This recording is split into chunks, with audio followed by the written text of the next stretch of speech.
So welcome to the final block at the first day of competition at the Warwick IBSA Judo Grand Prix. It's a final opportunity here for the athletes to pick up important points for qualification of the Paralympic Games. And we're going to start this final block with the bronze medal matches of the 48 kilogram category. And we're watching mat number 2, and it's featuring Julia Pereira of Brazil. And she will be up against London Paralympic champion Carmen Brusik of Germany. It will be Pereira in the white judogi and Brusik in blue. And the referee in the middle of this one is Greg Moore of United States of America. What do you think about this one? Yeah, I think it's going to be an interesting contest. We've not seen too much of the 48 kilos today because they've been on different mats than what we've been commentating. So I think if we're looking at it on paper, the German definitely has the advantage just because of the history. But we've seen some new talents to the scene, and I think maybe this is one of them, Pereira of Brazil.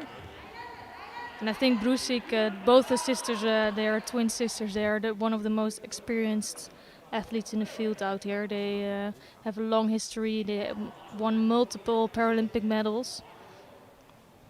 And she wants to pick up a bronze medal here today, I guess.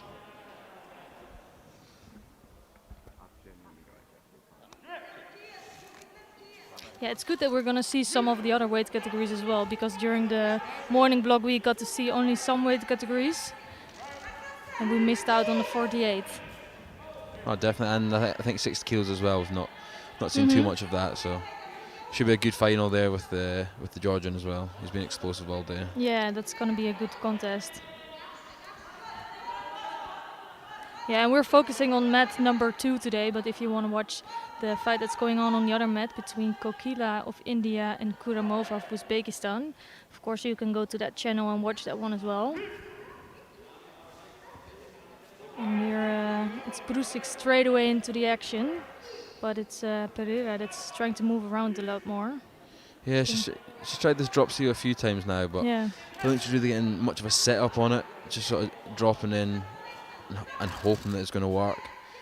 Could penalise her here, but I think she definitely needs to get a bit more movement and setup before she drops in.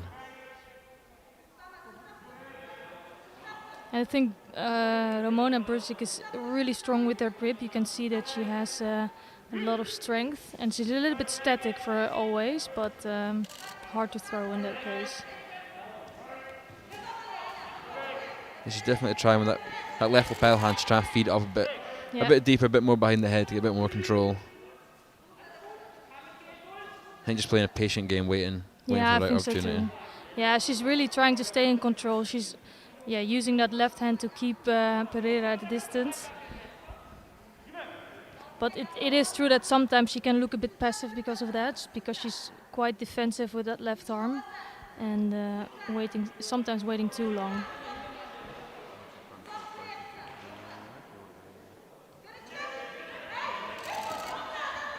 It's always interesting here. Like, what would you prefer? Would you prefer the inside grip or the outside grip, especially when you're starting with the? So there's always a lot of things at the start of the contest here at the VI competition. Yeah, and you can see that some of the athletes, they have their right grip straight away. So there's it takes 2 seconds before they start the contest again, and in some cases it's really they really need to focus on that. But I guess in this case it's not a big not a really big trouble or problem.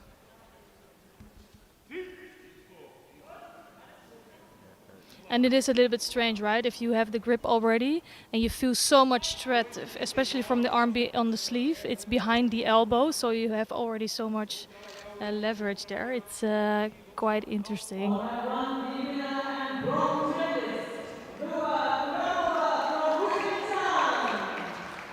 So Kuramova of Uzbekistan just picked up the first bronze medal of the 48 kilogram category.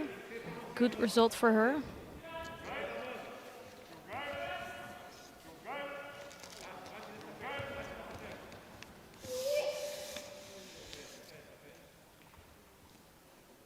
And here Brusik gets some time to work in Newaza. Doesn't seem too interested, and for me that's curious because normally they're quite active on Newaza. Seems it's almost like she's a little bit frustrated here. The Brazilians the first one in every time for the attack. Yeah. And Brusig's sort of settling a little bit, not really getting the opportunity to turn in. So. Yeah, and she always needs a little bit more time. Now she was quite quick straight away after the Wajime. But she just needs a bit more time to prepare her technique, and that's really difficult against someone like Pereira.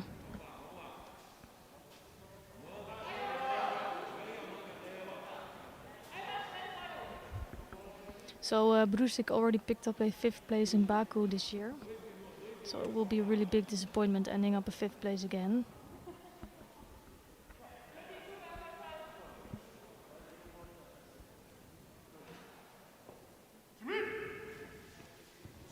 Now a strong left-handed grip, really pushing Pereira down. She needs to do something with that grip. She cannot just hold on, but that's a lot of big effort from her, and I think that was almost the Rosari score there. It was close, it was definitely on the side, but I don't know if the arm was fully under. No.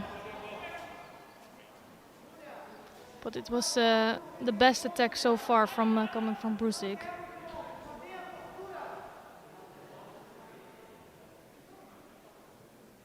Don't know if they're maybe having a little second look at that, see if it was a score. So they are going to give the score. It was really a big effort. Not the quickest technique, but it got the job done. But still, almost half the contest time is still on the clock. So I think this is the perfect situation for Brusig. She's been really composed the whole fight, leading the grip.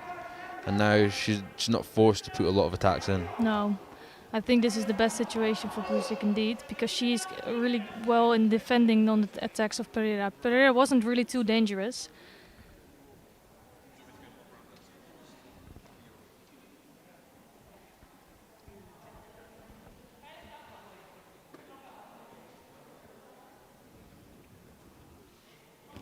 So some work on the ground.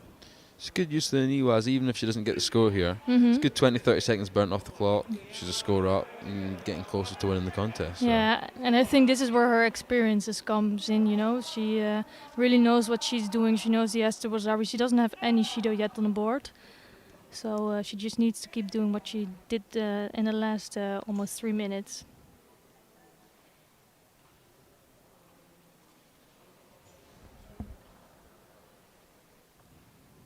Yeah, I think Pereira just needs to try to prepare a little bit more to be more dangerous with those low seonages. She's getting close, but she's just missing that last bit with her hip. That her hips just aren't getting in deep enough. So it's easy for Brusik to just go off to the side. Yeah, and I think that has a lot to do with the kumikata, with the grip of Brusik. She really keeps those arms in between, and Pereira cannot get close enough or really turn her body in.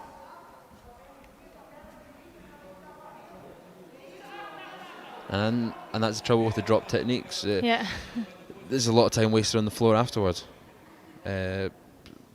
Prepare, maybe use Ashwaz a bit more, and when she comes in, she needs to make sure that it's 100%. Yeah, she cannot, if it was no scores on the board, it was really good tactics for her, because she was making Brusik look quite passive, but now when she is behind, it's no use for that. She really needs to come up with a good technique. But I don't think she really can find the right entrance.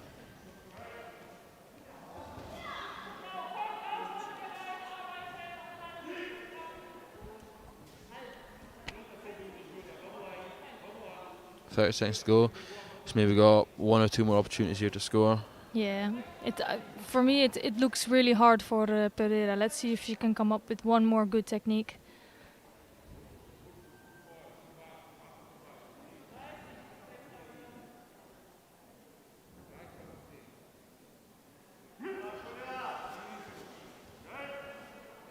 Well, you see that left hand of Brusik just controlling the space. Yeah, she really cannot get under it, and I think this is the worst timing to go on the ground like that. Another few seconds off the clock. It's only 20 seconds left.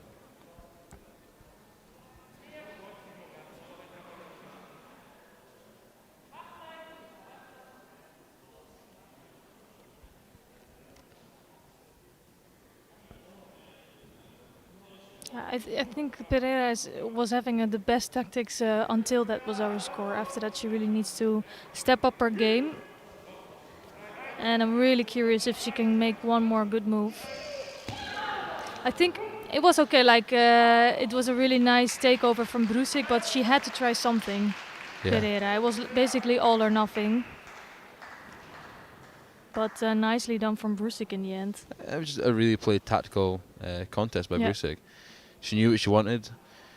She didn't really put in too many attacks, but the one she did put in, she really took advantage of. Got 2 scores out of sort of 3-4 attacks in the contest. So then she walks with a bronze medal this time, which is an upgrade from last competition where she got 5th.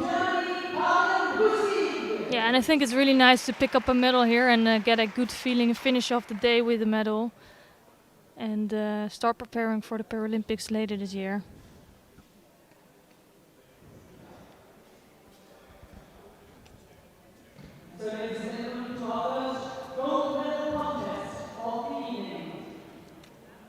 So we're getting ready for the first gold medal contest. And we haven't seen we haven't seen anything basically from the 48 kilogram category. So it will be really good to take a look at the current Paralympic champion and to see in what shape she is today. I saw some highlights earlier on Twitter, and she won one of our contests earlier with a great drop Sienagi. So I wonder if she'll pull this out in the final and try to get the gold. Yeah. So coming on to the mat now, it's current Paralympic champion Sandrine Arrieres Martinet, and she is facing Yulia Ivanitska of Ukraine in blue judo gi. Arrieres wearing the white judo gi, and also having the gold back patch that is saying that she is the Paralympic champion. So Ivanitska picked up a bronze medal in the last Grand Prix, so she's showing good progress, I guess. I think definitely, and you look at where these two in the world with the French women being number 1 in the world and Ivanitska being 7th in the world, and this could definitely be a matchup at the games we could look forward to as well. Yeah, exactly. I think it's a really good test for both of these athletes. Ooh, nice takeover from Ivanitska. Just counted the foot sweep by the French women there. Now she's going to try work to get this leg out. She got the top tied off. Yeah, that will be really, really a surprise for her to win this gold.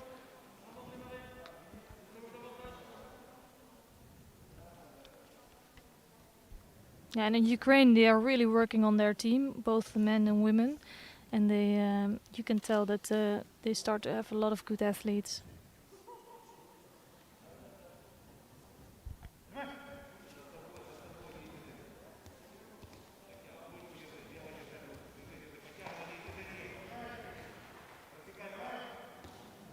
So both athletes really moving around. Oh, really nice. Left Morote Seonage from Arrieres. That's probably why how she scored the Ippon in the semi-finals. But Ivanitska looks sharp and strong. Her grip is looking good. She's getting that big hand up behind the back and back of the neck, putting a bit of pressure on there. Just didn't have time to get an attack in there because other girl got him before her, but.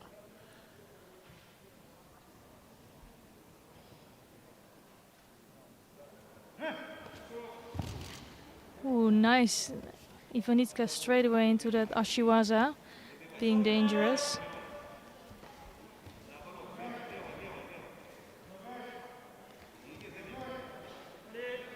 Nice Yokotomo attempt there. Yeah. Yeah, Arrieres is she has a lot of good techniques. And not succeeding yet, and I think she made a little mistake in the beginning, maybe being too eager to win it quickly, and now being a Wazari behind. I think we both know what it's like. You can go into the final contest, nerves are there. You might make a little mistake in the start, but now she's settled in the contest. Attacks are looking stronger. Yeah, she's looking really strong and good. Well, I don't think it's going to be easy to get that Wazari back on the board. Another left drop Senaga, not the best timing for me. She had no movement from Ivanitska. I think she's having a really hard time. Ivanitska's using her feet really well, yeah. upsetting the movement, upsetting the pace. not giving her areas a chance to set up her attacks properly. She does pick up Shido now, Ivanitska. It's been Aurieres that's really chasing Ivanitska and trying to get a lot of techniques in. And actually you don't really want to pile up those Shidos. It's tough, there's a lot of time left in the contest, 2 minutes 30. Yeah, and it's only the 3 Shidos, you know, that can go so quickly. Ooh, now it's Aurieres that's doing good work on Newaza on the ground. That looked quite dangerous there. It was close, just lost a little bit of control when she got her on her back. Allowed Ivanitska to turn back on her stomach, but definitely picked up the pace in this second minute of the contest. Yeah, I think Ivanitska had a really great start, but after that it's been all Aurieres Martinet.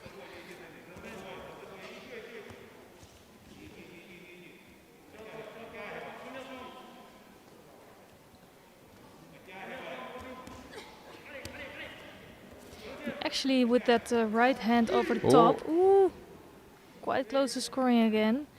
But she gave away, Ivanitska gave away some space to Aurieres Martinet for that left morote.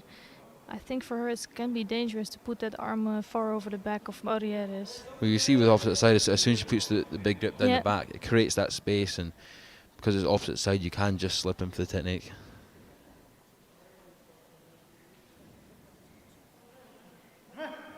Still plenty of time left to get back the score. Yeah, I think so too. I think Aurieres just needs to stay really calm and needs to keep doing what she's doing. She's looking really strong now, working in Newaza again. Really quick transfer to Newaza actually. Now she just needs to free up one more leg, and she's looking good actually with almost that. She's got the top tied off. Wow, that was really a high class Newaza. The way she was switching with her legs in the ground to take the one leg out, in the end it was a really clever way. So you can see here why she's a Paralympic champion. She really stayed calm, even if she made a little mistake in the beginning. She wasn't stressed at all. She just kept doing what she does best. It's a fantastic transition there at the end. Yeah, really good.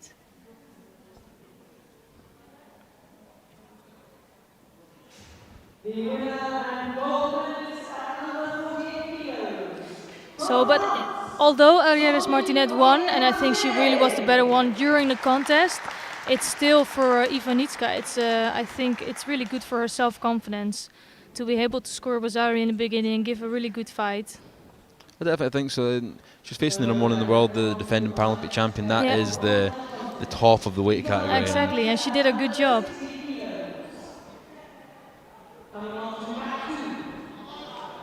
Yeah, I think Aurieres will really be the top favorite for the gold. I think she was Paralympic champion in the 52, if I'm not mistaken. I should check that. So she went down a category, and she's really in top form. Nice. That's us moving on straight into the 6 kilo bronze medals. So on mat 1, Diego Marquez from Brazil in white, and Gavian Lorenzo in blue from Spain. And on mat 2 with us, we've got Henry Borges from Uruguay in white, and Borja Pasia from Spain in blue. Just a quick start here from the Spaniard. Nice movement. Yeah, we also haven't seen any 60 kilogram judo today, but I think it's been a really good category. Even though there are some top athletes missing, there's still a lot of quality here today.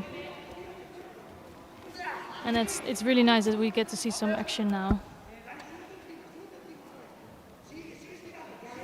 Definitely, and especially with some of these lighter weights, seeing the 60 kilos and 66 kilos, they're so explosive, so fast with the techniques.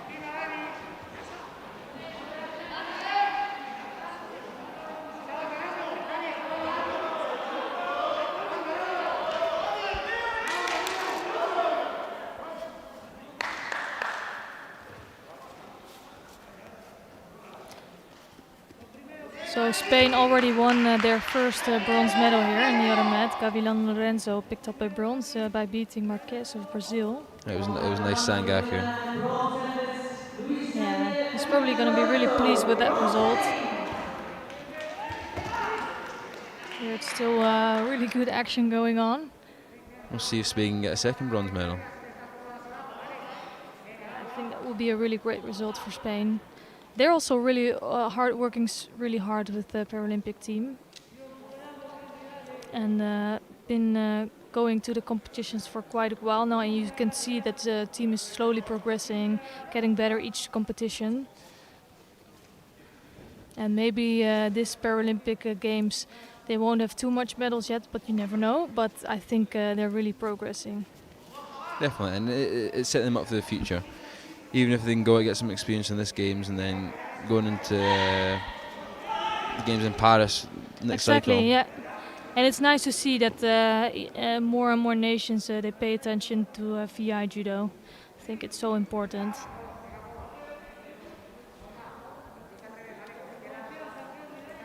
It's a pretty close contest here so far.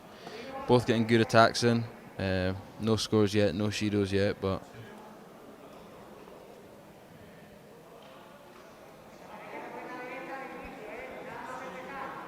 no, they've both been really active and going for it. A lot of attacks coming from each side.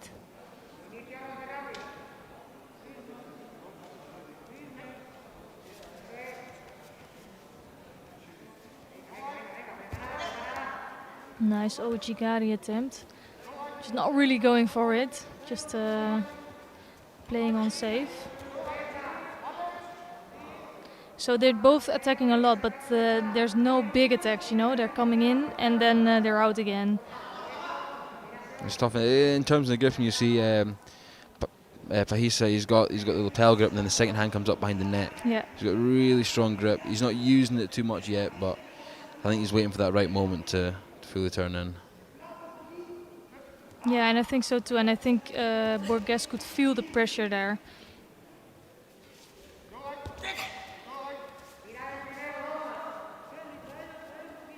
But they both look a bit nervous, you know. And probably they feel a lot of strength or pressure from the opponent.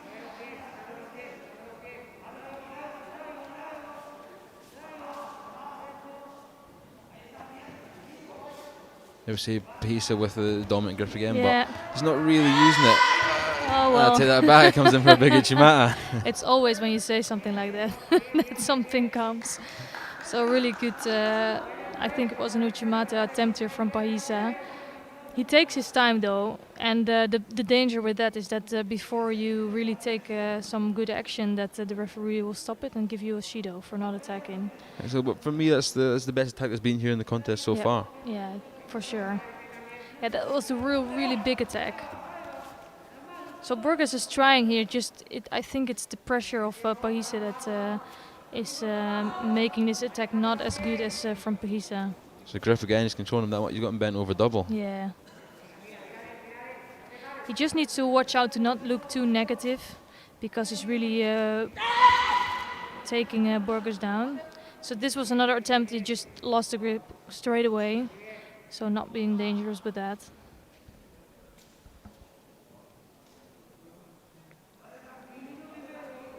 It is an interesting contest though, because I think, like for sure, Pahisa has the stronger grip. He's putting a lot of pressure on Borges, but Borges has a good defense.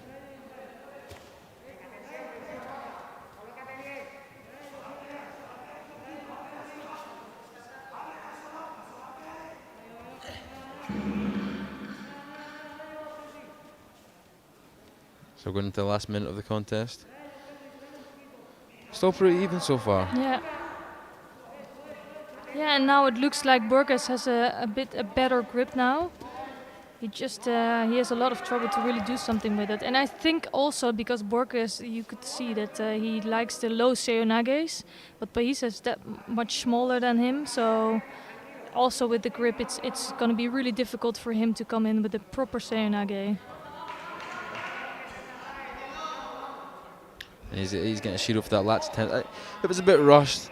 There was no close connection when he came in with the back of the neck and his opponent. So probably deserved the shield there, but that puts him on the back foot a little bit for the rest of the contest.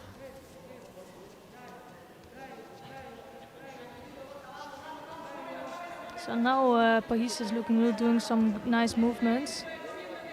The problem with this grip is, I think, because he does have a strong grip, but as soon as he comes in for Nuchimata, he doesn't have the best grip for that, because he doesn't have any sleeve. It's hard to get the rotation. Yeah. Oh! Oh, that was beautiful.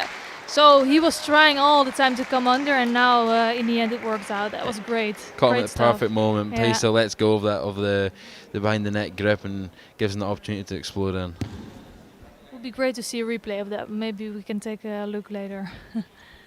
Really well done from Borges. You just need that 1 second, right? That perfect reaction, little opening that comes up.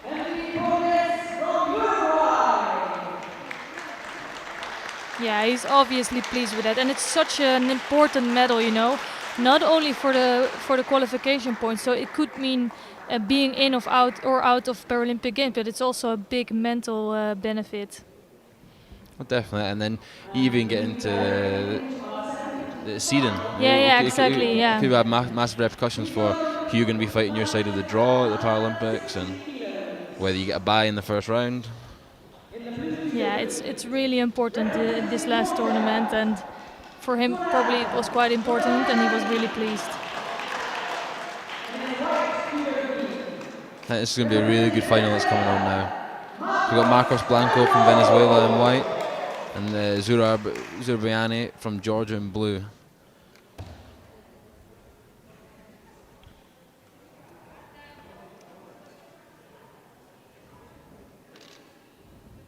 Yeah, actually the B1 athletes in this category are doing really well. Of course, with Florin Bologa of Romania. He's not here today, but he's one of the best athletes, also the most admired athletes in the field. And he couldn't come here today, but yeah, I think Blanco is doing also really well here. But Surabiani, I think he's looking constant during his last few competitions, and he's a really strong athlete.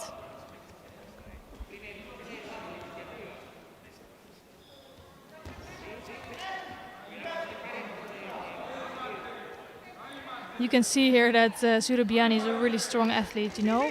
Blanco trying to get in there. Really another good attempt from Blanco. Oh, and a double stab lat's attempt. So he's really strong on that adjusted katakuruma. But Surabiani is putting a lot of pressure on Blanco. It's difficult. He's almost leading the grip too much. It's now difficult to come in because Blanco's in such a bent over position, a negative position. And no fault of his own, he's just getting out gripped. Yeah, this will be a really interesting contest. Also because Blanco is a lot shorter than Surabiani. Surabiani is actually really tall for a 60-kilogram athlete. And I think Blanco is quite short, so there's a big difference.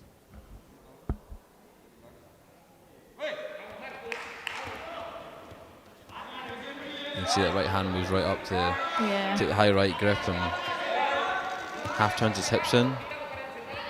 His Uchimata attempt. Just didn't get his hips in properly though. Nice Seonage attempt from Blanco. Blanco really has good techniques, but he's struggling a lot with that pressure, I guess. Another good attempt coming from Blanco. That's twice now he's almost caught him with the Kataguruma. I think pull a little bit more with the arm as he's coming in, a little bit tighter. Could definitely catch him for a score. Yeah, I'm really impressed with the judo of Blanco, especially if you're in under such a pressure from the grip from your opponent, and then still come up with such a good technique.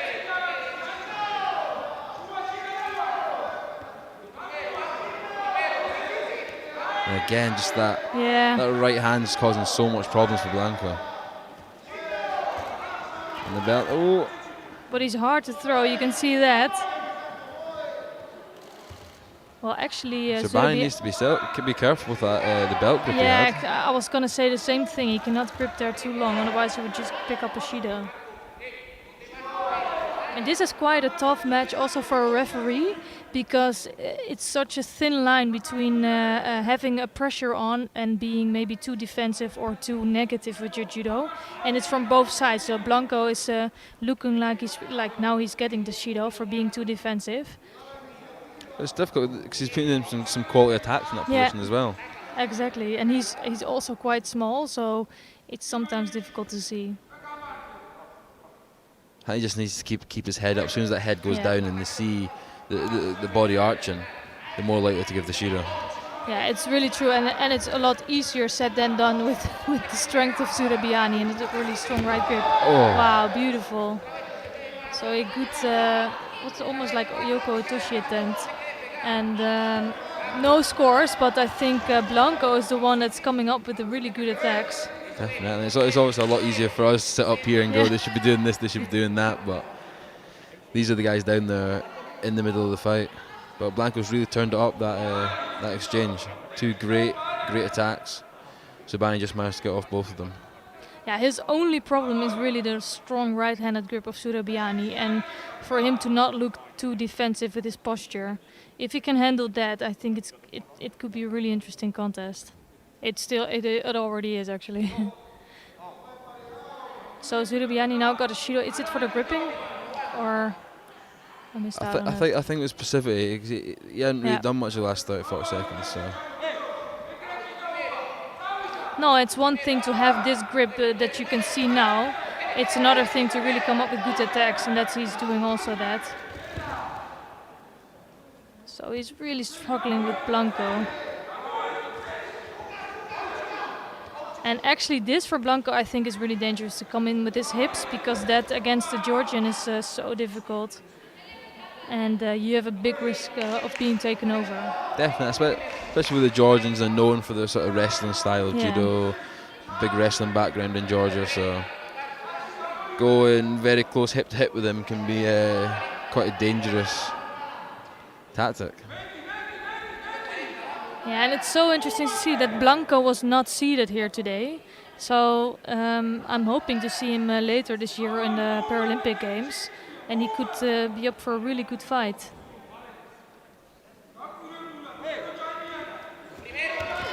Oh, Guro Soto there by Zerbani. Just wasn't tight enough in the grips. No, but he knows he cannot just start with the grip and then come, because it's too dangerous. He needs to find another way to come in for a technique.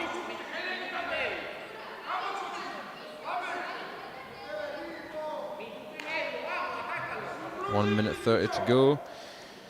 Shido each.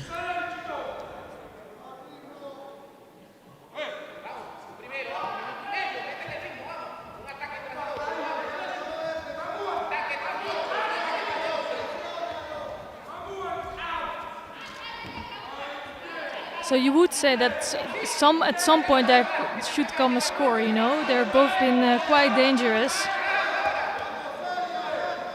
For me, I think Blanco again needs to get his just about to say he needs to get his head up. He's been a bit too bent over. Yeah, I was going to say the same thing. Like the last few seconds he looked it was just too defensive in his posture. But then he comes up with a great technique. It's so difficult.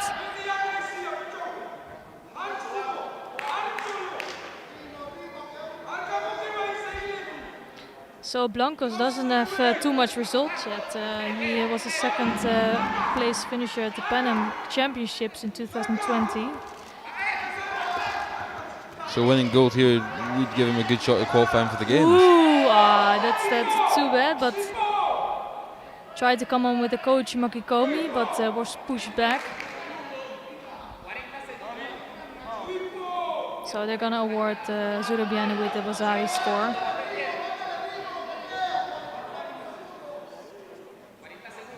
Yeah, I think he just overreached it a bit too much there with the coach. Didn't have that control on the upper half of the body.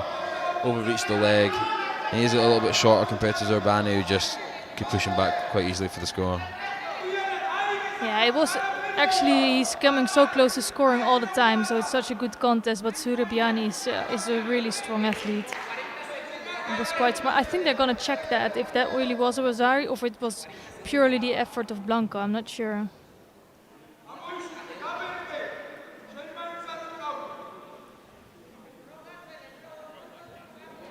So, but even if the Wazari is on the board, I'm not sure what they're gonna do. I'm taking it off.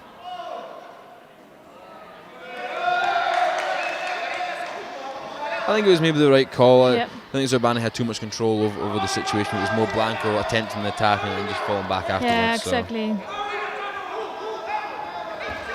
I think it's quite good that they did that. So it really has to be all in control if you want to score, and also you need to have the both hands on, etc. So yeah, it needs to be clear who is the one that's making the attack.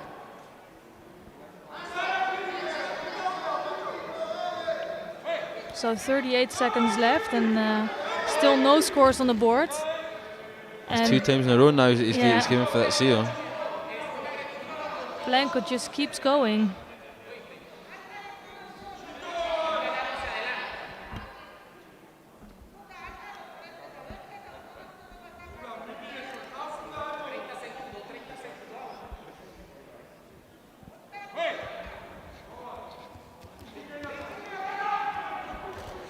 Oh! That's I think also some takeover by Sudapiani. Blanco just making a really good move, but now he's in and all down. And that was it. And I think he came in for a good lats. It was just, again, he overreached with that, the leading leg, to try and hook round Zubriani's, and he just got pushed back for the score. And I think the Georgian definitely had enough control that time to warrant the score. So. Yeah, for sure. Well, it was such a good contest to watch. Like Blanco had so many nice techniques from like really surprising angles sometimes. Very explosive. Yeah. So good gold medal for Zurab Surabiani. And the Georgians are doing really well today with another final coming up for them. I think we're gonna now go to the medal ceremony of the women under 48 kilogram category before we continue with the women under 52.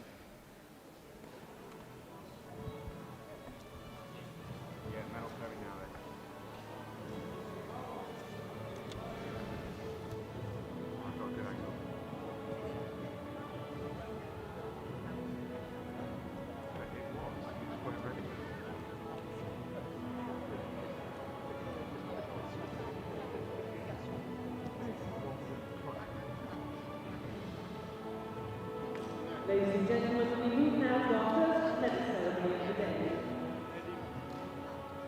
Please welcome to the medal rostrum the medalists of the women's under 48 kilos.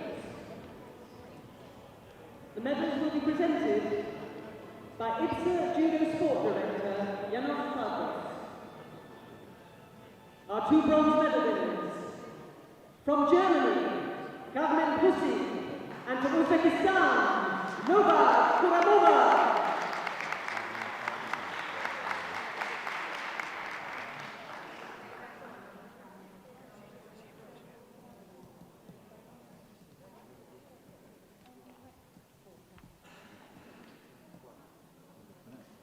The silver medalist from Ukraine, Yulia Ivanitska.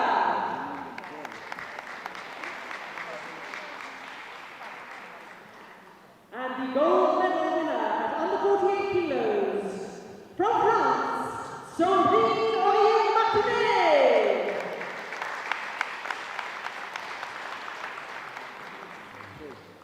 Ladies and gentlemen, please stand if you are able for the national anthem of France.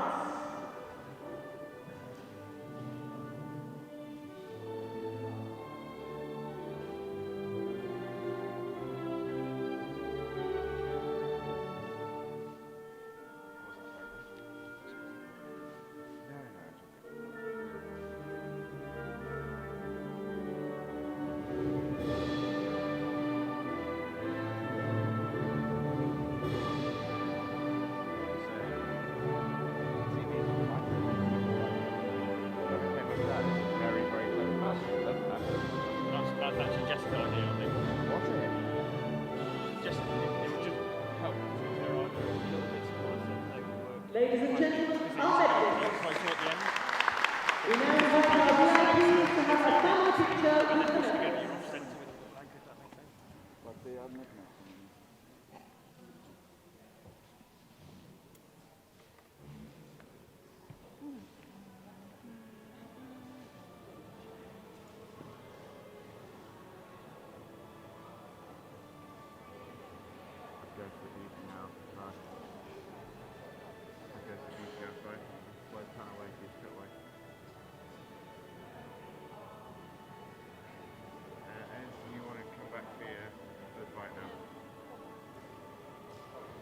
Thank you, ladies and gentlemen.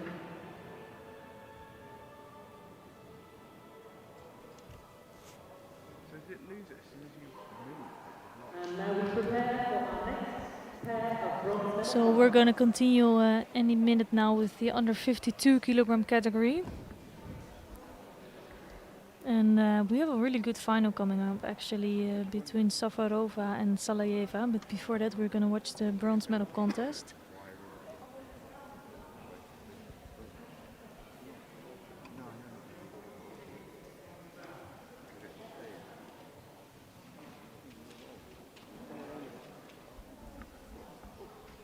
So ladies and gentlemen, please welcome into the arena the bronze medal competitors for the women's under 52 kilos.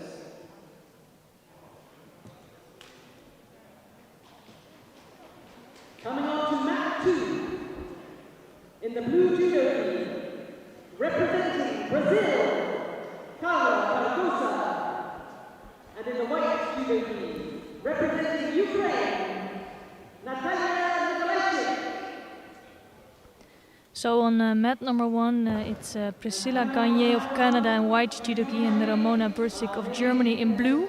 If you want to watch that you can go to that channel. We're going to focus on the bronze medal contest between Natalia Nikolajczyk of Ukraine and she is facing Carla Cardoso of Brazil.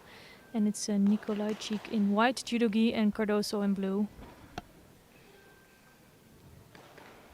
Nikolajczyk already picking up a bronze medal at the Paralympic Games in London. It's already quite a while ago, 9 years ago. And let's see if she can pick up a medal today.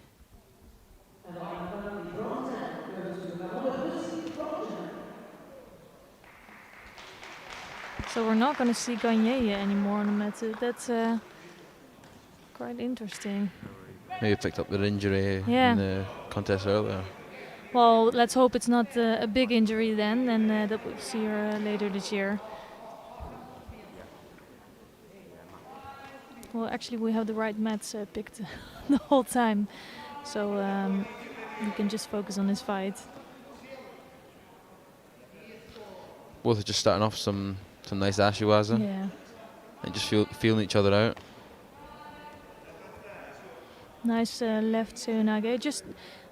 She really didn't put so much power in that, but it was actually quite a nice timing for that seoinage. Yeah, I think a lot of times they will do a lot of some ashiwaza just to see the response of their opponent and before coming in with a big technique. And just to see what reactions, what direction they move when they pull a certain way. Yeah. And it was actually Cardoso who just beat number 1 seed Gagne earlier today. She was so pleased with that. Of course, now we hope that she will do something well for the bronze, but she's in trouble here. Going over by Ewazari for, I think it was seoinage? Yeah, it was a seoinage, but she put both hands on the sleeve instead of putting it ducking arm under. Ooh, that's a nice escape from Cardoso. She was in the hold down. I think honestly it didn't look good for her, but she managed to get out of that. So it's only the one was in the board, and she still has a chance. Definitely was definitely strong to get out of that the hold down there, because it looked like it was on pretty tight, to be honest. And she's going to need to pick up the pace a little bit now for the last 3 minutes of this fight to try to get the score back. Yeah, and I can imagine it can be quite disappointing beating the number 1 seed and then after that losing your next 2 fights. That's just disappointing. But she is not that far yet. She can still win the bronze medal.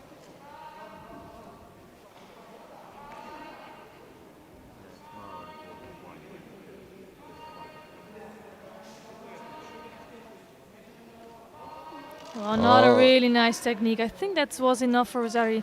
She just went on her side, rolling over.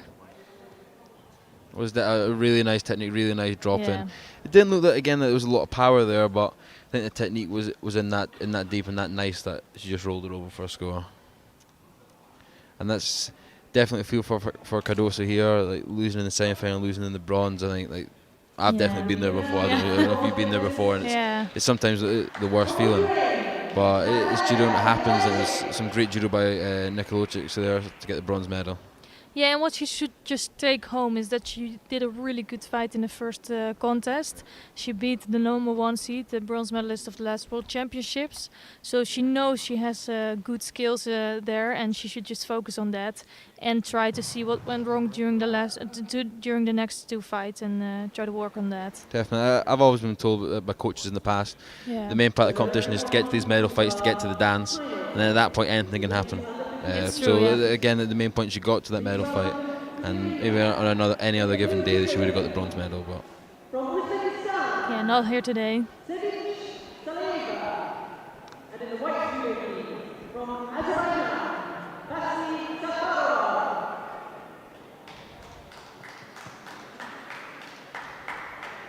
So coming up to the final now of under 52 kilos, we've got Basti Safarova from Azerbaijan in white, and Sevinich Saleva from Uzbekistan in blue.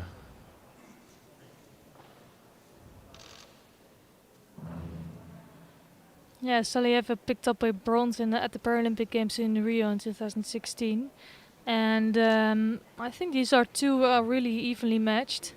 I think they also fought before. I'll find that out.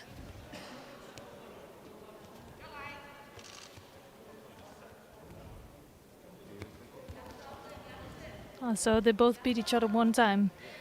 So that's quite interesting. It's a nice strong left grip Saleva's got here. Really controlling that sleeve. Yeah, it was Salieva the last time that beat Safarova, but I think it's a really good contest for both of them. I think either can win.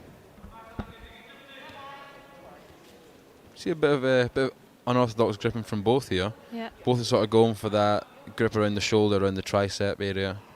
Other hand on the sleeve. Yeah, you see that Safarova is trying to hold that left or the right elbow in between to just keep Salieva a bit at a distance. And she feels that, and she knows that Salieva can be really dangerous with those left hip throws.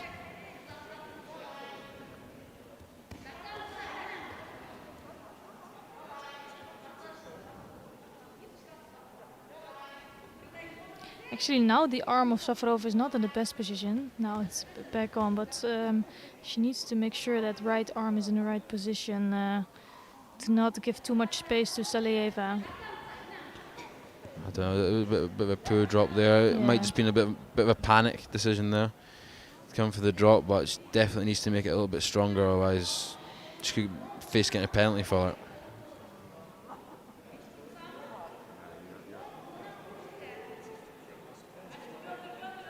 Yeah, but both really strong athletes. I think we might as well looking at the medal contest in Tokyo here. And I think they're both will be favorites. Really good move from Safarova now. And she just managed to stop it enough before rolling onto her back. The continuation has stopped, but very close to that technique there.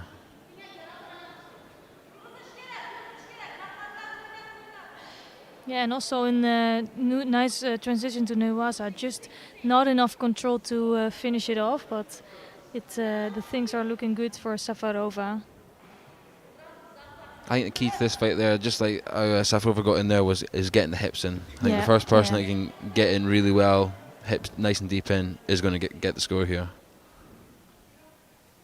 And you see Salieva like walking around Safarova, really trying to find an entry for that left hip throw.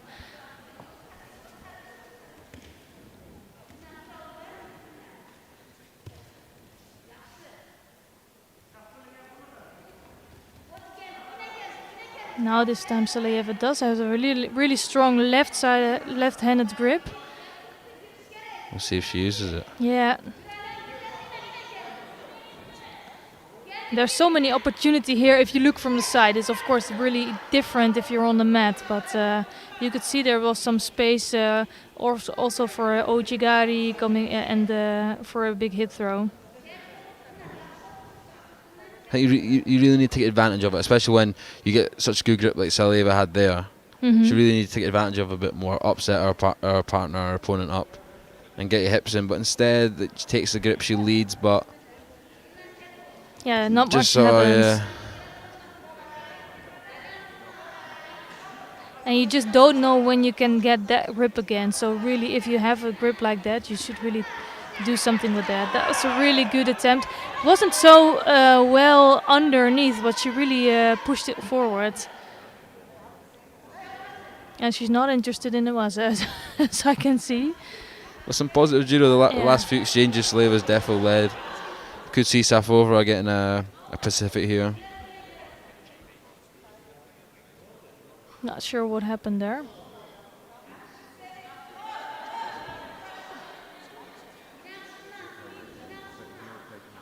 Feels like she's troubled a little bit, Safarova.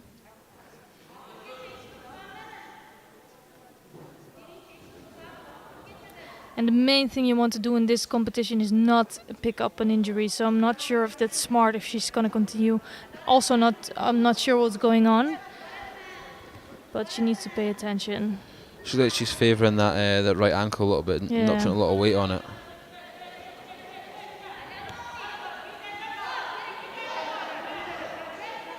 Yeah, I feel also Salieva is really trying. She's starting to look stronger and stronger during this contest. I think Safarova started really strong, but now you can see Salieva has the better grip. She's looking stronger.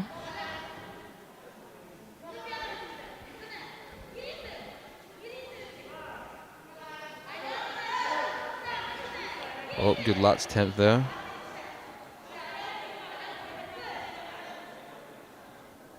And yeah, not too much Newaza. No, they're both not so interested in Newaza. Normally you see a lot of Newaza in VI Judo, but not for these two. And I feel like Safarova is starting to look really tired, but you can just see that she has something left in the tank, you know. She can come up with a really good technique still.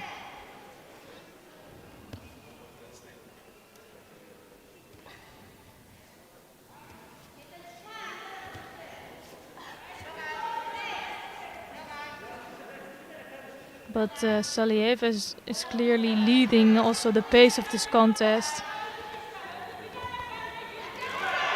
Leading the pace, good movement. Yeah. Good setup, good attempt. The only thing that they need to do is to keep the two hands on.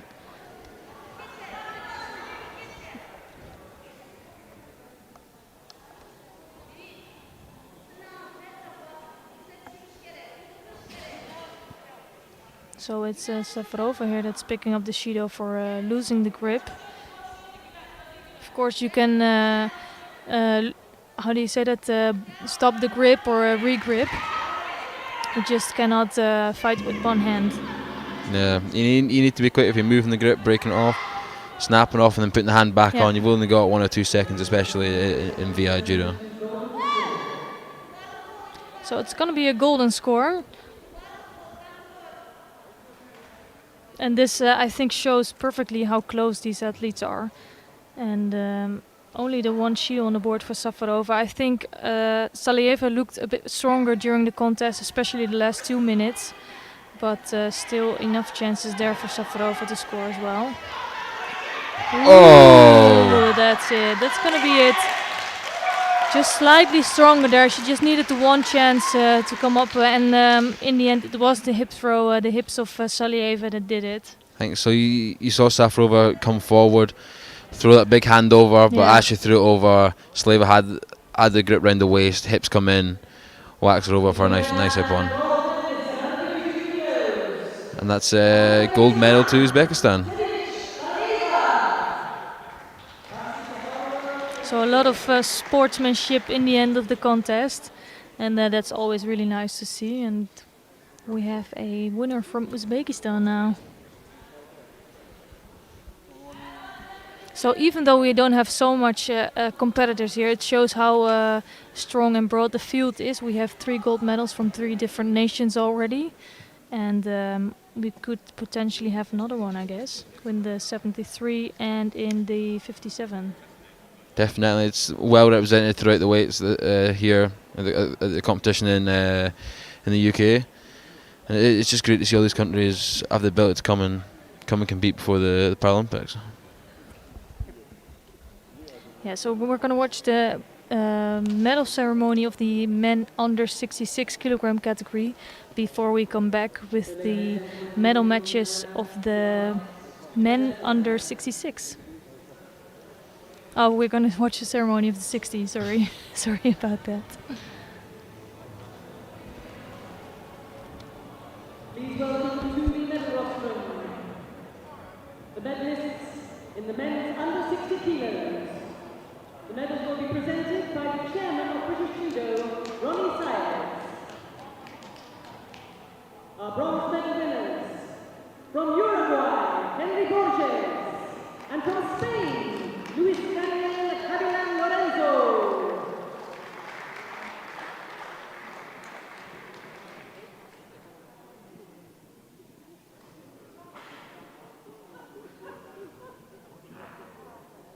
The silver medal winner from Venezuela, Marcos Blanco.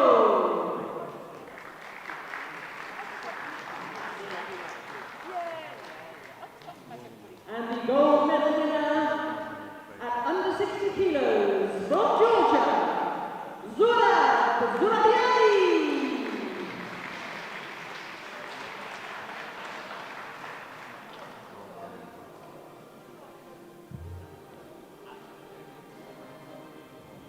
Ladies and gentlemen, please stand if you are able for the national anthem of Georgia.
Ladies and gentlemen, our medalists.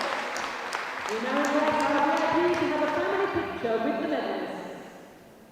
I'll get you come back. Oh, you can have a shot there, Jesse. They get together for a photo.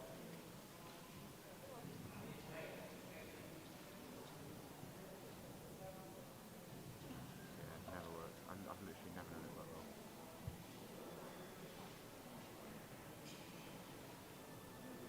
Yeah, go for it now.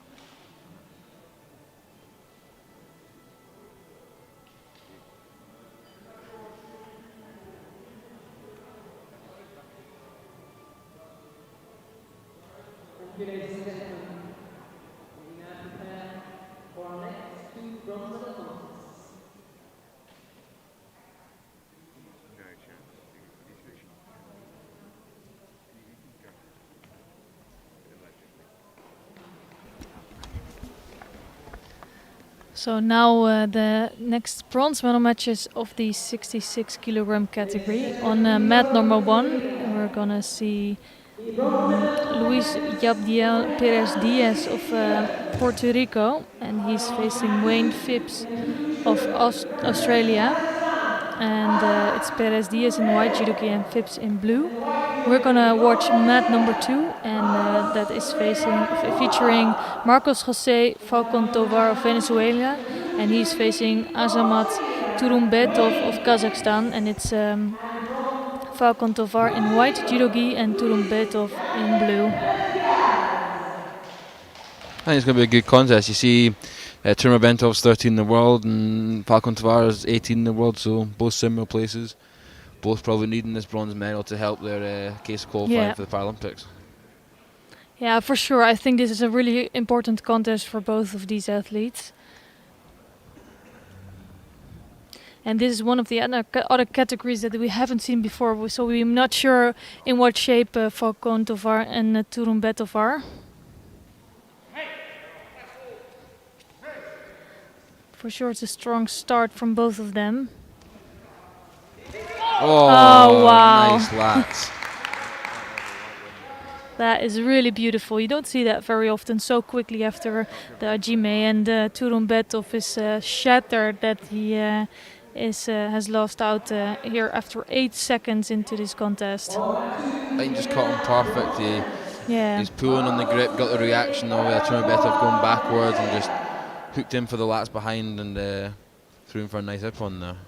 Good bronze medal. Yeah, and actually Team Venezuela is looking really good today, so they did some good work, and it must give them a lot of confidence for the next couple of months. Yeah, it's actually really frustrating to lose out after 8 seconds into this bronze medal contest. Yeah, definitely. So on our mat, we're going to have a short break in terms of viewing. If you want to watch the other bronze medal fight, you can head over to mat number 1 and watch that between Perez Diaz from Puerto Rico and Wayne Phillips from Australia.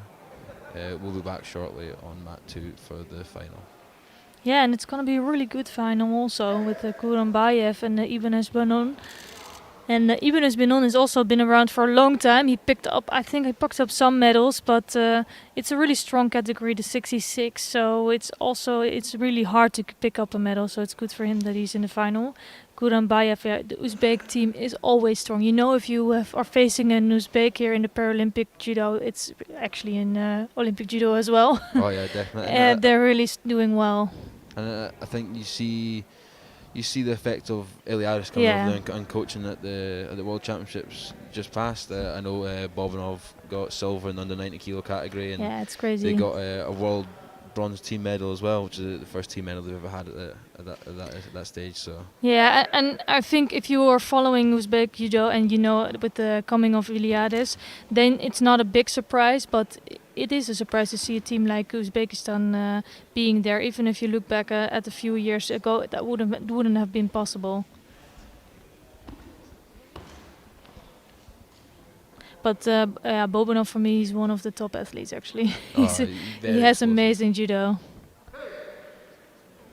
But it's kind of a tough category, isn't it?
So that was a nice winning Niwaza for the bronze medal there. Yeah, it was.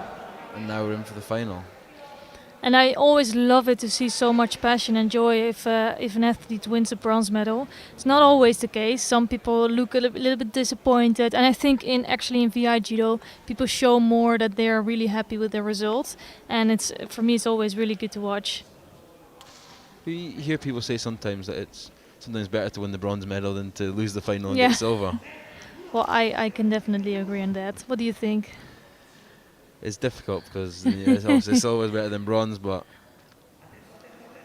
I think it's the best feeling if you can win the semi-finals, because then you are sure of a medal. But then you have the disappointment in the end if you lose out of a gold. But so for me, it was always the gold or the bronze was the best. Try to not pick up too many silver medals or fifth places. I was about to say preferably the gold. So good Newaza work from Kurambayev. He looks very secure with that, trying to go for that Sankaku. And you can tell that he has a lot of confidence in Newaza. Ibanez Boinon actually doing really well with defending that. I think he was really lucky to catch the leg there, because it looked like the Uzbek had locked him off there, to be honest. Yeah.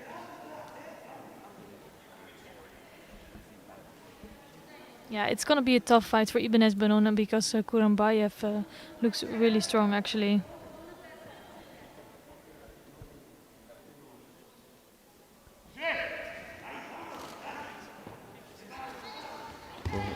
Oh, nice lats attempt there, both right v right. They sort of go a bit extreme once Hajime is called, which can be a little bit difficult to attack when you're in that extreme right on right situation. Yeah, it's kind of difficult. And also it's interesting to see that Ibanez Boinon is quite a tall athlete, but still coming in for those low techniques.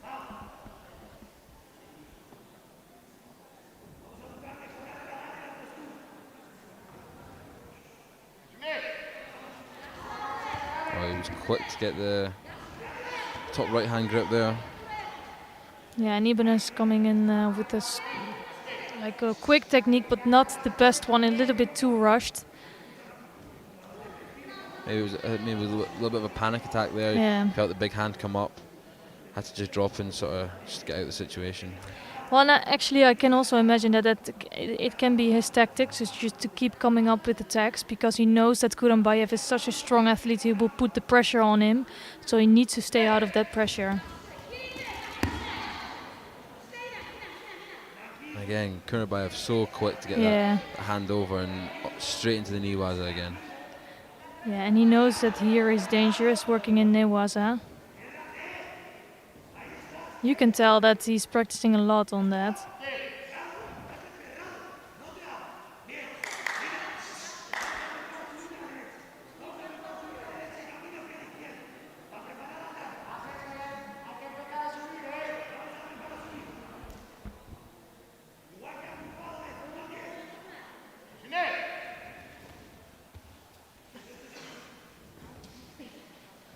Yeah, another Sutami attempt coming from Ibanez Boinon. I feel like he could be doing more. He could be setting up a little bit, getting a little bit movement back or pushing onto his opponent to get a reaction. He just seems to be dropping, and obviously the referees decide that it's enough to warrant a Shido for a negative attack. Yeah, I just hope that he can prepare his attack a little bit better, get some movement, get some reaction from Kurambayev because he comes in. But you can tell that Kurambayev is so strong and quick with his attack, so it doesn't leave much space for Ibanez Boinon.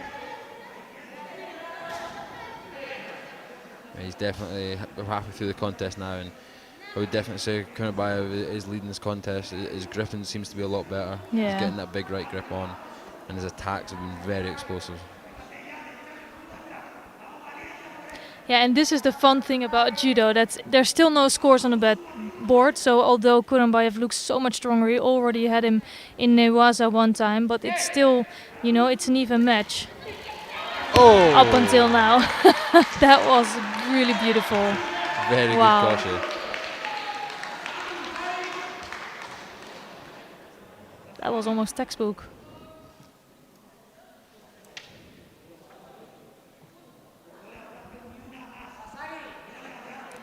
I don't know. I Yeah. think that might change this to Wazari. Yeah, I think so too. Or not. Yeah. Upon another goal to Uzbekistan.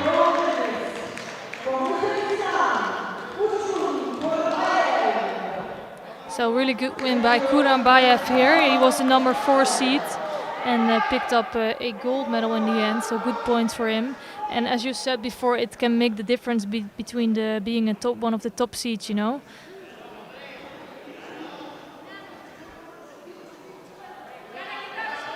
Well, we've got that's interesting. We don't see that very often. I'm not sure what they're going to do now.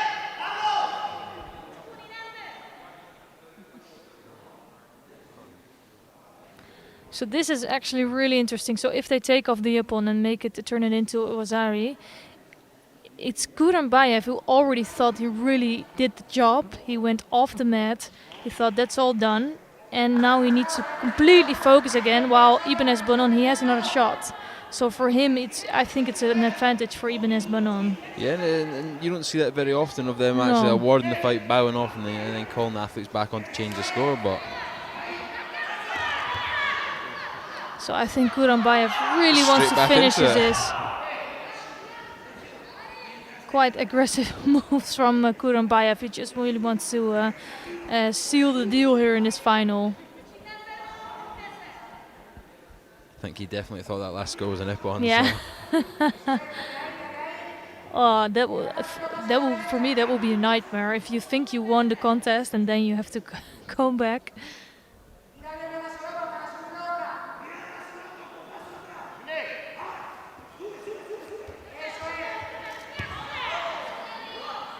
Very close to the counter there by Kurbanev. For me, it's like Kurambayev is really the better athlete and the stronger athlete.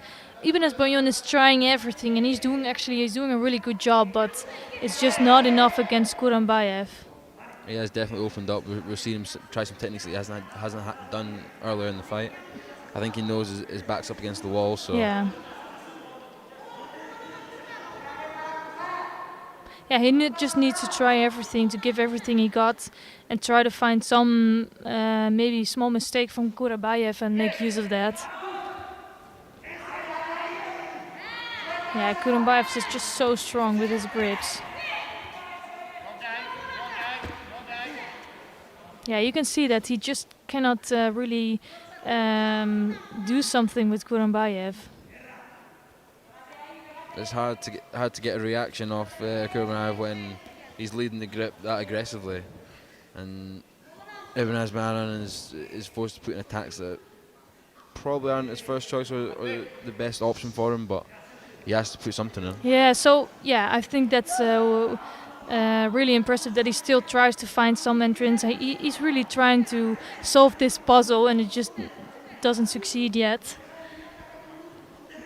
But Kurambayev still looks ready to go. You know, I don't think he's gonna defend on that Wazari score. He just wants to try. He tries to get another Wazari score on the board and make it a nippon.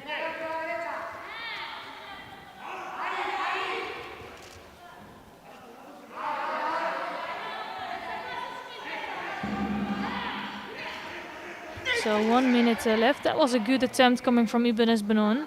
So that's where you see that the fight is not over yet until the time is gone. Again, you just see that Uzbek's so strong in that. He's controlling that the sleeve grip, pulling it into him. And that second-handed right hand on top of behind the neck that's just pushing the Spanish down.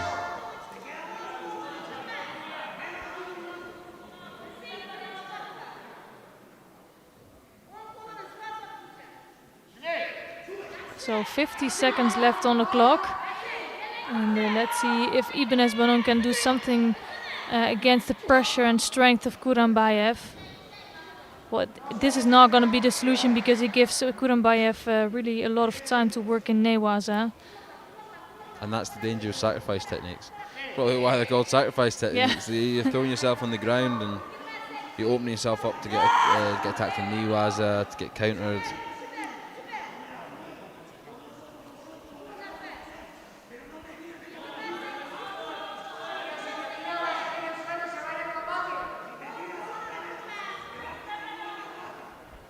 So, but it's still 28 seconds left.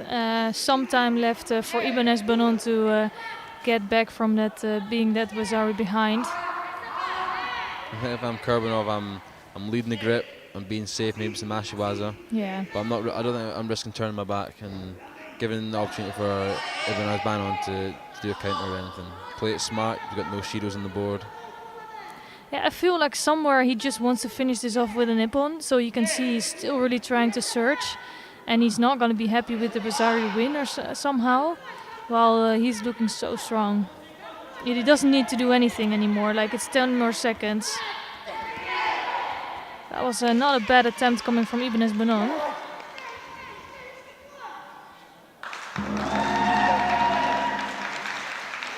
For me, I think Kurbanov dominated the fight. I think his gripping throughout the fight is obviously the score he got was a fantastic score, which we thought originally was Ippon, but definitely led the fight throughout the whole time.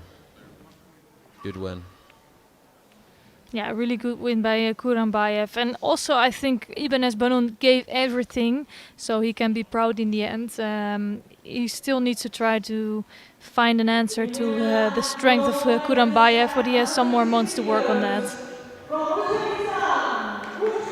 Well, actually, I don't even think Kurambayev is going to be at the Paralympic Games, to be honest. Really?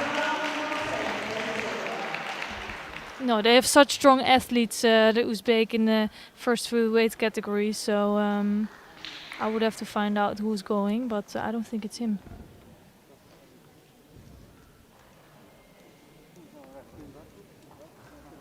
So now we're going to head over to the under 50 kilo medal ceremony.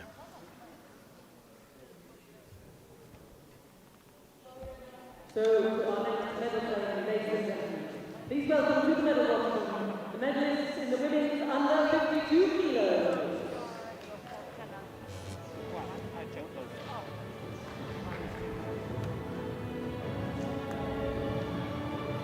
The medals will be presented by IBSA Judo Referee Director and Clinical Mayor.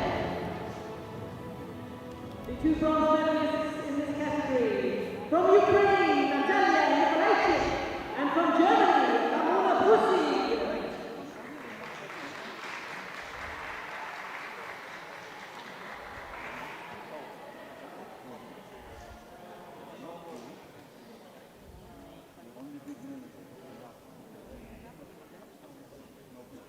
The silver medal winner, from Azerbaijan, Basti Safarov.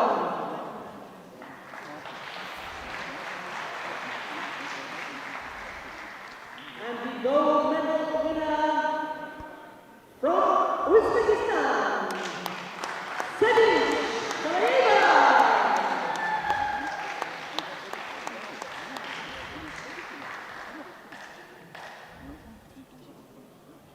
Ladies and gentlemen, please stand if you are able for the national anthem of Uzbekistan.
you, ladies and gentlemen. And so, to our next two bronze medal contests. Please welcome into the arena the bronze medal fighters in the women's under 57 kilos. Coming on to match 2 in the blue judo league, representing Italy. So we have the final women category of today. After this, of course, we still have the men under. Oh no, is it the final category? The 73 is left. So here on mat number 1, we can see Kaitkon Kuzan Kizi of Kyrgyzstan in white judogi, and she will be facing Diana Fedosova of Kazakhstan in blue. And we're going to watch Elena Bogdanova of Belarus in white judogi, and she will be facing Asia Giordano of Italy in blue.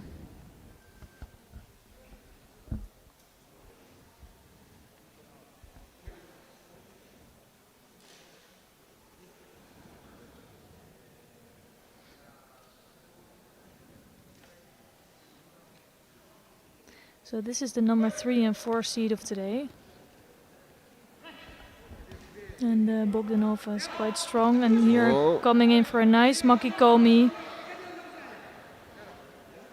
He's trying to find a grip on Newasa, still needs to free up that leg. But it could be a really quick finish in this contest against Giordano. He's got the head tied off to see if she can get his foot out. She's really trying to work on that, and that's going to be it. Just needs to hold on for 10 seconds. I think Giordano's almost on her back, but she is really she's still controlling the top half, so it's enough for the win. Close. Just that shoulder was still turned enough to keep the hold down on, and a nice quick win there by Bogdanova from Belarus.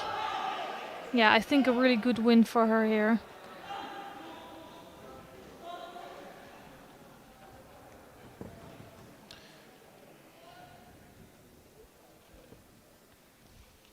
Yeah, we still have a contest on the other mat, but I think that is also almost finished. So we're going to get ready for the final match here in the 57 kilogram category. Another win in Niwas over mat 1. Yeah.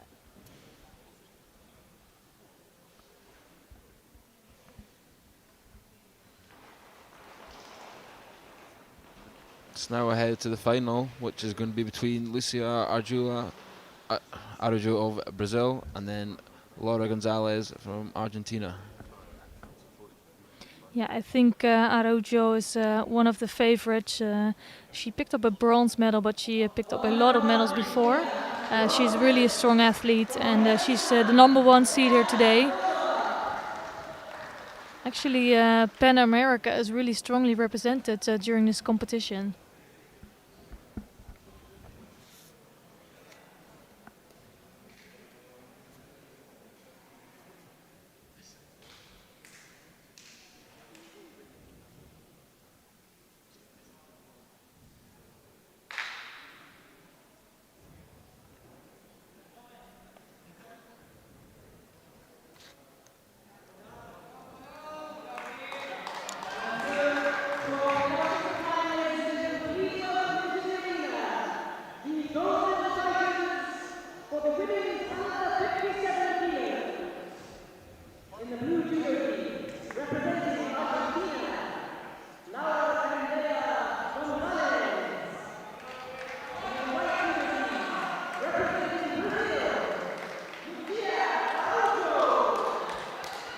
Should be a good contest here between these two. I'm sure they fought quite often in the past, sort of Pan Am Championships, Pan American Championships, etc. Yeah.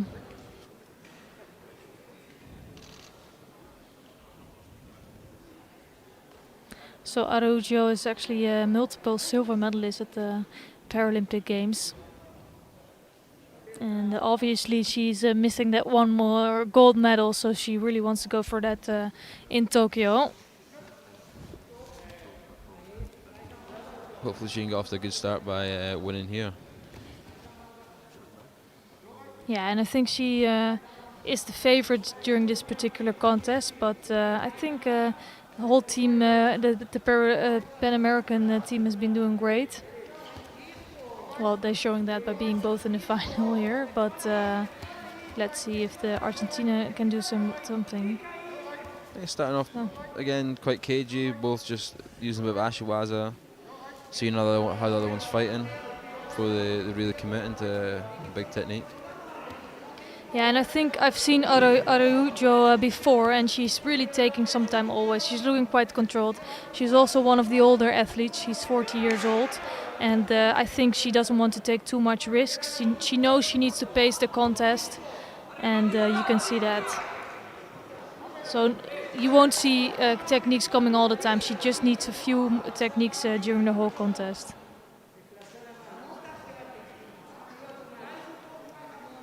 She looks a bit angry though. That's her game face. Can't be smiling too much during the contest. No, that's true.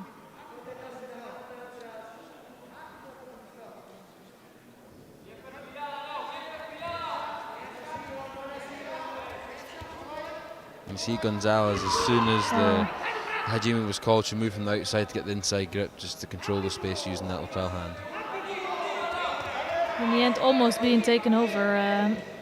Nice movement from Araujo.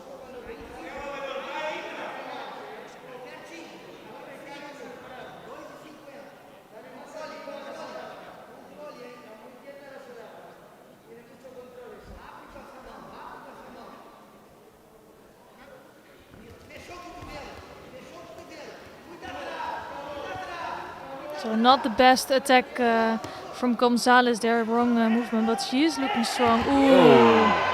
When you are under so much pressure, it's not the best thing to come in with a ashiwaza with some leg throw, because you just don't really have the leverage of your opponent.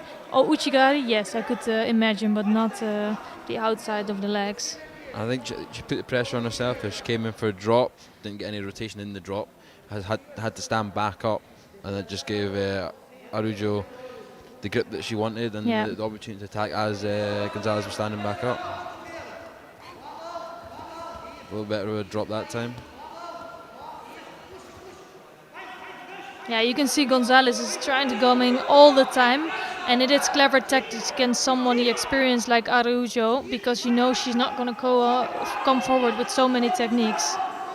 She's rolled over right onto her back, and ooh, that's looking dangerous. She's looking to control. Yeah, it's the Saikumi is on, and she needs to control her for 20 seconds. That's quite a long time, and she didn't manage to do that, but she's still trying to get another hold down. I think Gonzalez was lucky there that she was turning to get out of the opposite direction and just rolled straight on her back. Almost cost her the contest. Yeah, it's only 10 seconds, you know, that it will already give your opponent the Wasabi lead.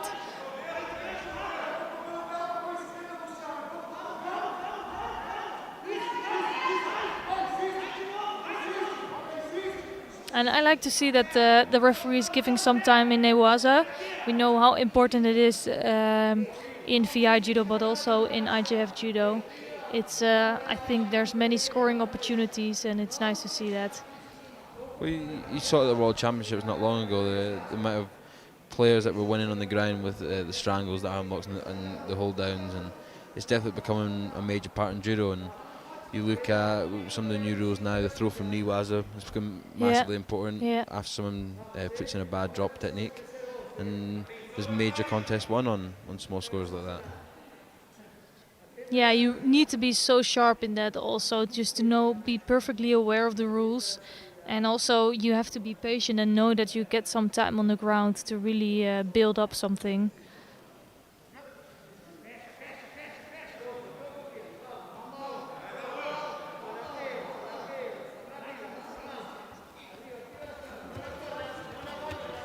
So Gonzalez is really going for it. It's nice to see, but Araujo is looking more controlling, just waiting to come in with her left Uchimata.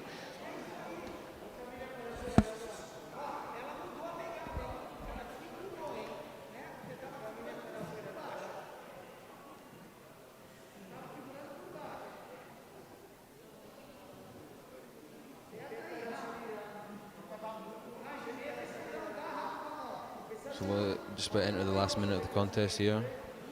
No score on the board, no Shido on the board. It's been pretty close so far, the last 3 minutes. Yeah, I think so too. It's Gonzalez that's really trying to make something happen. And not sure if that's completely telling the story of the contest, at least. Probably the last few attacks were for Araujo, but it's been Gonzalez that's really trying to make something happen.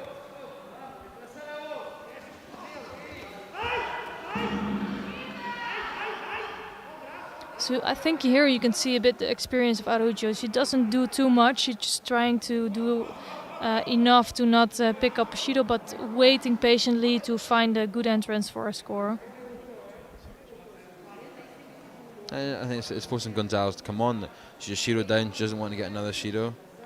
She's going to push on a little bit, and this gives Araujo a chance to catch it as she's pushing on.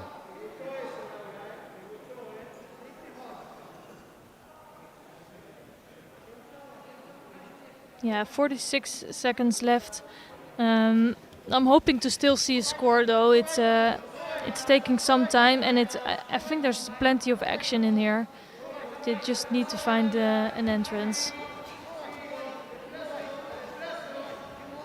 Well, we've seen a few times Araujo has managed to get her hips in fully. She's almost caught Gonzalez, so maybe another opportunity if she can get her hips completely in for the Uchimata. Yeah, you can tell that she's just trying to wait for that and find the right timing for that left Uchimata. She just doesn't want to take too big a risks. And here was another attempt, coming quite close to scoring in the end, but not enough. And I think we're going to see a golden score here.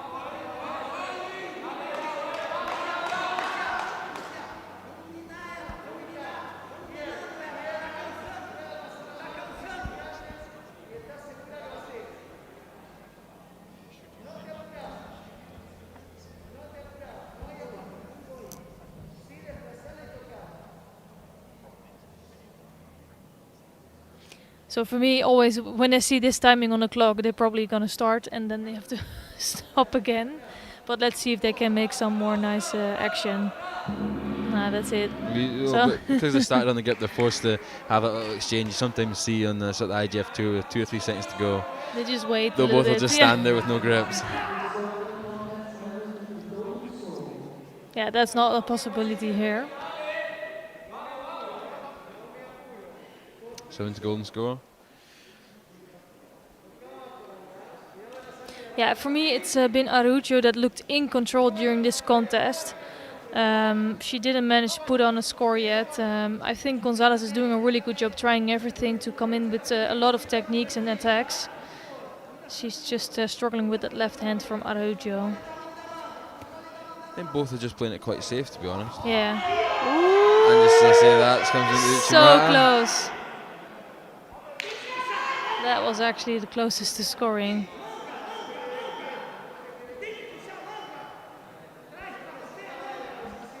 It's always just as you say when they're not doing something that they pull it out the bag and come in with a good technique. Exactly. Maybe we should say no, nothing's happening. I think they're gonna check if there was enough there for a Wazari score. You saw her land on your front. Yeah. The arm was underneath. Was it enough landing on the side of the body to warrant the Wazari? Yeah, sometimes there's so little there, and they're gonna award Wazari. It's a bit rough for Gonzalez, I think, after this contest, but yeah, I think it's a good winner for this competition. Well, you see it now in the VI competitions and the IGF World Tour as well. They're quite often given the Wazari score if they land on the stomach and the arm's caught underneath, just like that. Yeah, you can tell that she's a little bit on her side, but it is really rough. For me, it's sometimes. Yeah, if they're falling in another way, it would be closer to a score. But I think the rule is really clear. If the arm is in the inside and there's enough on the side, then it's a Wazari score. Well, and a nice gold medal for Brazil there. Yeah, we're mixing it up, right? Yeah, we have one more weight category to bring to you, but first we have the medal ceremony of the men under 66. So swiftly on to our next medal ceremony, ladies and gentlemen. Please welcome to the medal rostrum, the men under 66 kilos. The medals will be presented by IBSA Judo Sport Commission Imre Chus.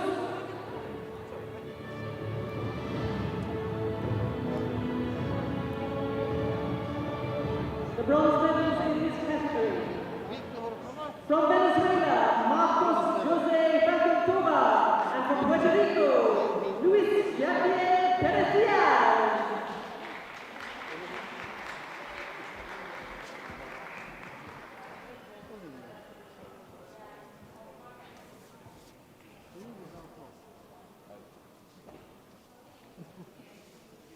The silver medalist from Spain, Sergio Ibanez Vano.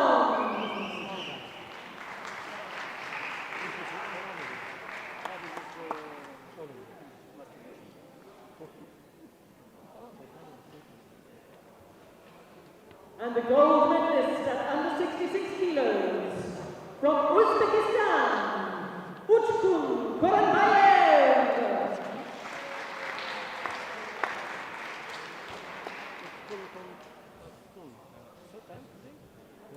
Ladies and gentlemen, please stand if you are able for the national anthem of Uzbekistan.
Ladies and gentlemen, our medalists.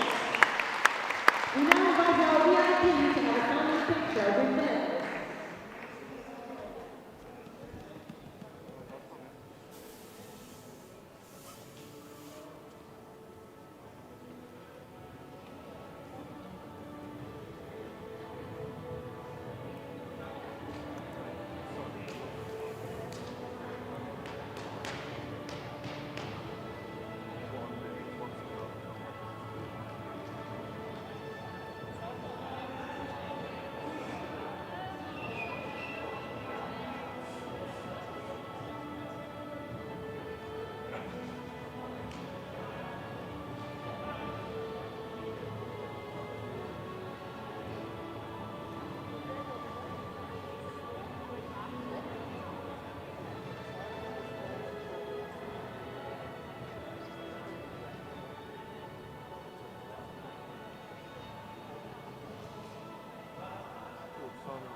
So now we come to our final category of the first day here at the IBSA VI Grand Prix. Please welcome into the arena the bronze medal fighters in the men's under 73 kilos. Coming on to match 2. So we have the last category of today, the men under 73 kilogram category. And it's going to be really good fights here. On mat number 1 we have Alvaro Gavilan Lorenzo of Spain. And he will be facing Osvaldas Pareikis of Lithuania. And he will be wearing the blue judo gi. And then on mat number 2 we have Rufat Mahomedov of Ukraine. And he will be facing Machuki Shelia of Georgia. and it's Mahomedov in white judogi and Shelia in blue. It's going to be a good one. I think we're definitely being for a treat in the bronze match here in mat 2. Mahomedov really picked it up in his last repechage fight, and I think he was definitely looking great form coming into this bronze fight. We've not seen too much of Shelia because he was on the other mat earlier, but yeah, and I'm really curious what Georgia's going to do as far as representing. Wow, that was a really quick and beautiful piece of Ashiwaza from Mahomedov, scoring Ewazari just in the opening seconds of this contest. Just caught the foot perfectly, drove him back. Yeah, and it can be really frustrating because Bachuki Shelia has been around for quite some time. He's number 8 of the world ranking, and then Georgi Kaldani comes along. He won Baku, he's on the 10th place, and he's also in the final again here. That's gonna be it.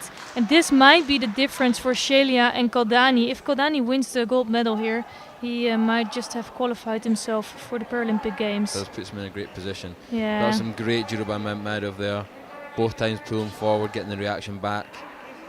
Coach and then a coachy gag the second time to get the up one. He doesn't look too pleased. No, he still looks frustrated. He almost had the win against the other Georgian in his pocket, and I think he's still a little bit angry about that. But I think he proven that he's such a strong and clever judoka, and he won all of his fights with really good judo.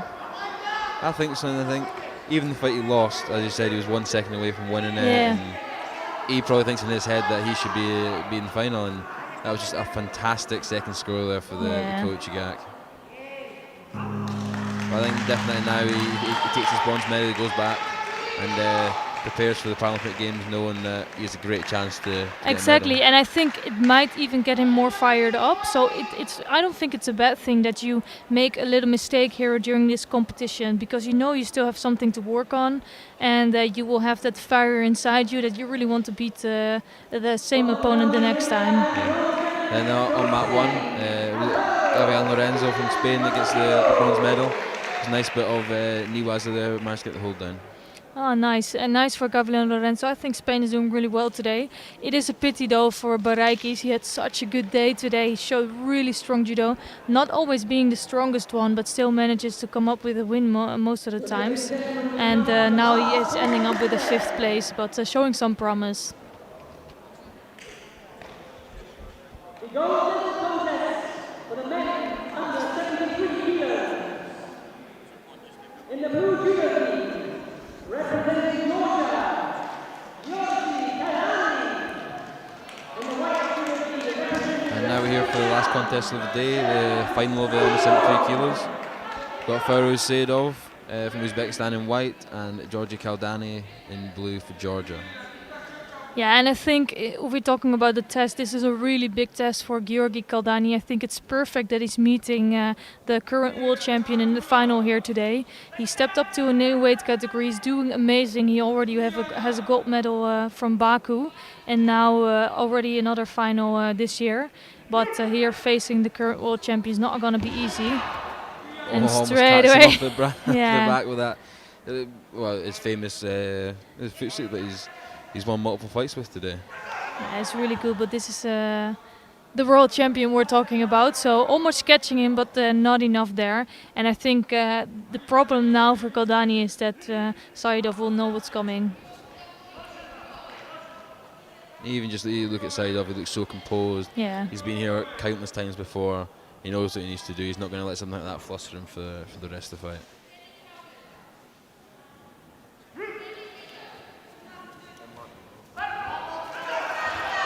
Nice Tomonaga score, but we also know that Kaldani was behind quite some times today and really needed to take his time to come back, and it always worked out for him, so I really think he does have a shot in this final.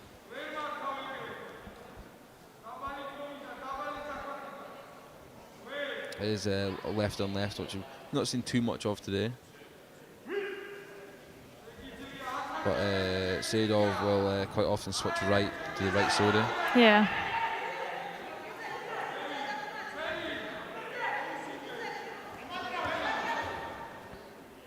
You can tell that Saidov has really strong sodas and low seonages. It's very dangerous with that.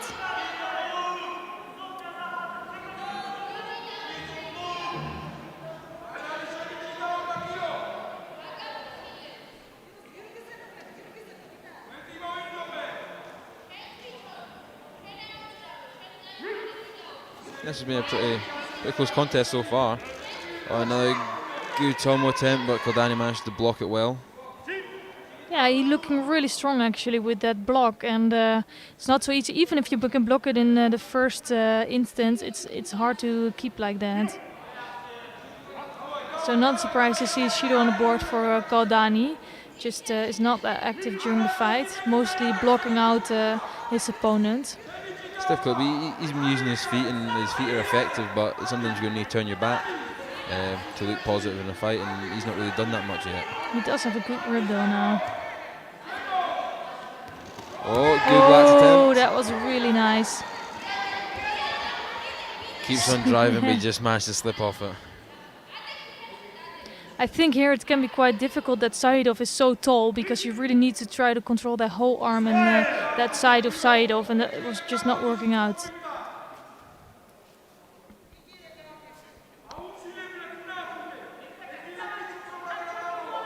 But yeah, the interesting thing is that Kildani is in really good shape, so he will keep going until the end. Well, Saidov can start to look a bit fatigued during the last few minutes, so I'm really curious to see how that plays out.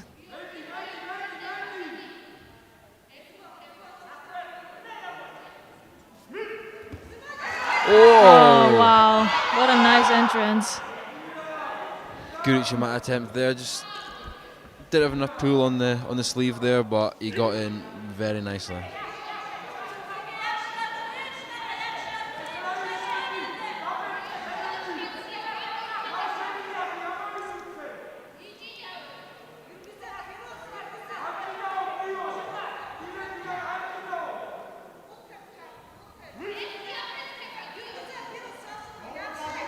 Working here, big ol' Soto. Oh, almost rolled there by Kildani. Yeah. That's two exchanges and two massive attacks from Saidov. You could look at Kildani and go, if he doesn't get a good attack in this next exchange, that could be a second Shido, and here they are giving it now. This really puts Kildani under pressure. He's performed the rest of the day under this pressure, but it's a different opponent he's facing in the final now. Yeah, they're gonna have to give him one more go. And the thing is that the referee had to take that Shido off, so he will be maybe hesitating a bit more to give him that other Shido. So it might be a small advantage for Kildani, but in any case, he's warned. He really needs to start doing something quickly. Wow, another nice. Nice. Yeah. Nice that he could keep the control during this technique. He just had that sleeve nice and tucked in, so even when he thought he'd got off, just slipped off the side again. Well, you know how that feels probably a little bit, right? Yeah, definitely for Tominagi. The use of the leg and bringing the second leg in as well, just to finish off and bring that second drive to technique. Yeah. And then it's all about controlling the wrist and the elbow and making sure you pull that in nice and tight so they can't stick the arm right. Now we've got a minute and a half left. Saidov got the Wazaria scoring no Shidos, and we'll see if Kildani can do it again. He's worked his magic a few times today being a score down. I feel like he's comfortable in this position almost, like coming from behind and trying to get his own Wazaria on the board, or just picking up a win in the end. But this might be a bridge too far.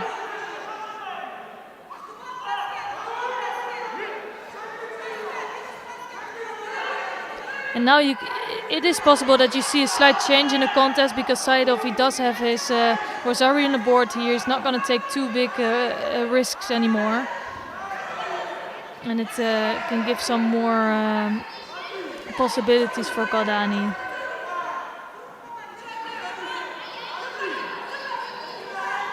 Definitely. I think he's going to look to lead the grip, block out Kildani a little bit, and then just play the time.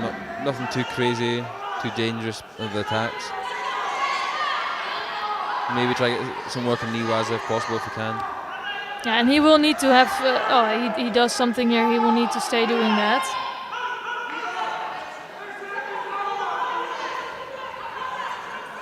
for Caldani, it's really now do or die time. He's 45 seconds left. Yeah. He really needs to put the pressure on. And that's one Shido down. For me, that's a bit rough because I don't think it was a false attack or a bad attempt. Yeah, it was not the best attempt, but it puts Shido on his board anyways. I think sometimes when you the score up and it gets this near the contest, something that they might let go earlier on in the fight, they're not going to let go now when the pressure's on a bit more. And it's obvious that Saidov is defending, so the referee is seeing that, and he needs to just pay attention of that and not make any mistakes or false attacks anymore.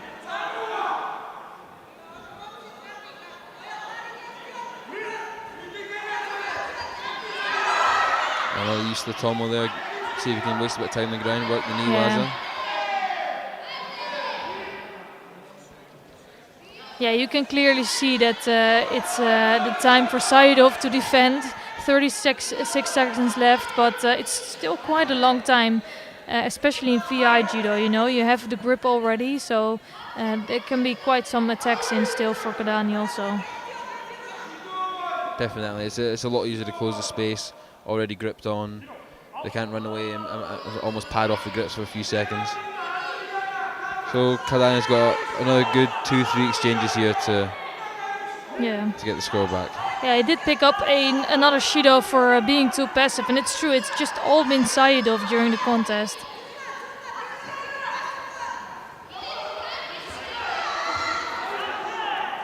But you can see now Caldani is really going for it, he's trying to come back. And it's still 22 seconds, so it's not over yet.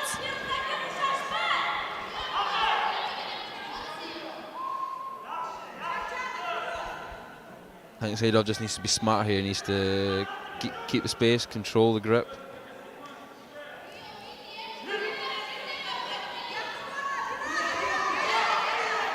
Yeah, I like that Caldani is stepping forward. Just ooh, that was so close to a score. Almost did it again. Saidov just taking a second, resetting. Can't let something like that happen again. Too close for comfort. Yeah, 12 seconds. He can still burn off another Shido, you know, so you really shouldn't take any risks anymore. Easier said than done against Caldani. Oh, that is amazing. Oh, he gets left one. That's amazing. Just a panic attack there by Saidov, and Caldani powers him over for this one. He didn't have to do anything. He needed to stretch out his arms and go down for a false attack or whatsoever was enough for him. But I think this really shows that Caldani cannot be underestimated. Definitely. Having a little look at the score here. Would be great if it was our score. Well, then I'm really curious what happens, because then Saidov really needs to come again. And they're going to give it one. I think he had enough control and enough power throughout the technique to give it the ippon, but it was a rolling over, but he was rolling over so quickly it was enough. What a day by Caldani though. Yeah, I really enjoyed this judo a lot. And I think with this win, he secured his place for the Paralympic Games. I think so. Of course, I'm not sure what the national policy is, but I'm hoping to see him in Tokyo. Well, I think definitely this win would definitely propel him into the top 8 of the world ranking. So yeah. And then you also look at good silver medal there for Uzbekistan. They've had a great day, 2 golds, a silver. Really powerful showing on day 1. Yeah, I think so too, and I really enjoyed the judo. Anyways, what did you think about the judo? It was great. Yeah. It was a great opportunity to be here with you and to commentate on it. And I think looking to tomorrow, also maybe a little bit biased because I'm British. We've got a few good fighters. Yeah, let's see how that goes tomorrow. Fingers crossed for a good day for them. But yeah, and we're still gonna feature 2 medal ceremonies of the 57 and the 73 kilogram category. So I hope you stick around for that.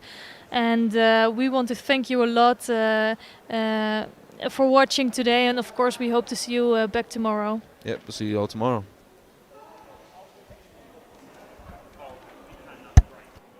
So ladies and gentlemen, please welcome to the middle rostrum, the medalists in the women's under 57 kilos. The medals will be presented by IBSA Judo Sport Commissioner Sara Alvarez Menendez.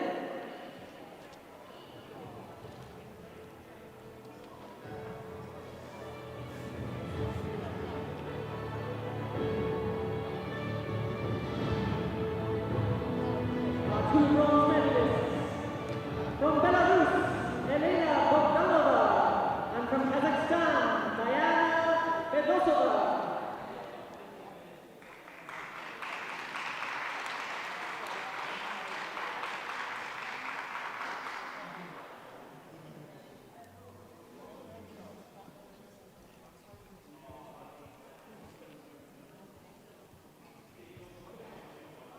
The silver medalist from Argentina, Laura Candela Gonzalez.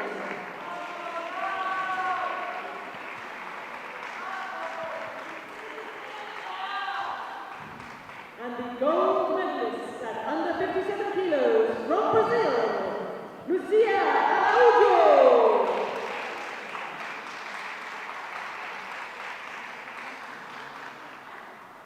Ladies and gentlemen, please stand if you are able for the national anthem of Brazil.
Ladies and gentlemen, our medalists. We now invite our VIP to have a family photo with the medalists.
Thank you, ladies and gentlemen.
And so, ladies and gentlemen, to our last medal ceremony of the day. Please welcome to the rostrum the men's under 73 kilos medalists.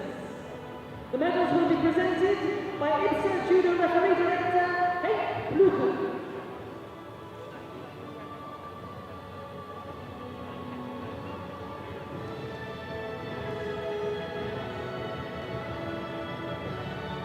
The two bronze medalists from Ukraine, Rufat Nahomedo, and from Spain, Alvaro Javilen Lorenzo.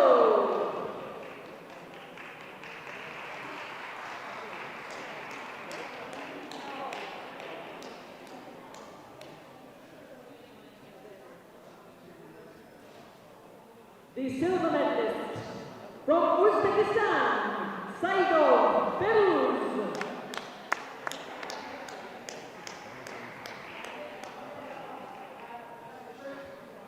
And the gold medalist at under 73 kilos from Georgia, Georgi Kaldani.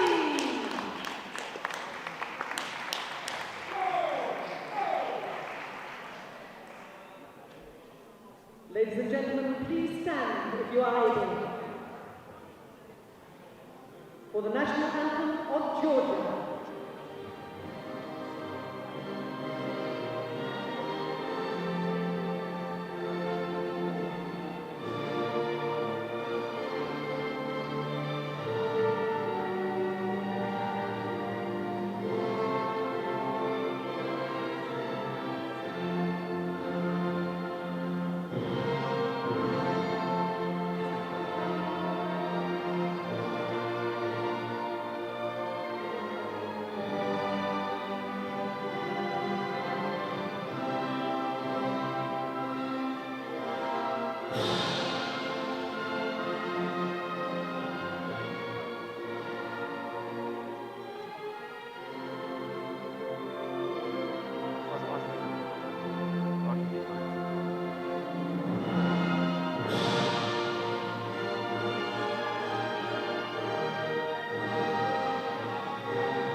Ladies and gentlemen, our medalists. We now invite our VIPs to have a family picture with the medalists.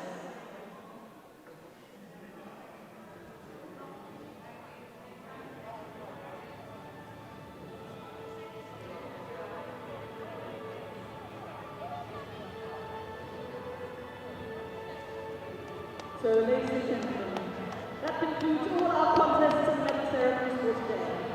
IBSA and the British Judo Association look forward to welcoming you back here tomorrow for more magnificent displays of judo skill and courage on the second and final day of the IBSA Judo Grand Prix 2021.